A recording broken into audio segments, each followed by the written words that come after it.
disconnect the connector. There's a little lock right here. Slide that up, push down on the button, and slide it off.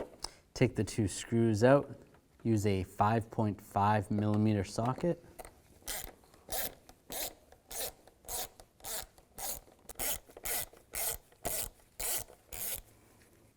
And just grab the mass airflow sensor and slide it out. Take the mass airflow sensor and slide it back in position. Take the 2 screws, get those both started.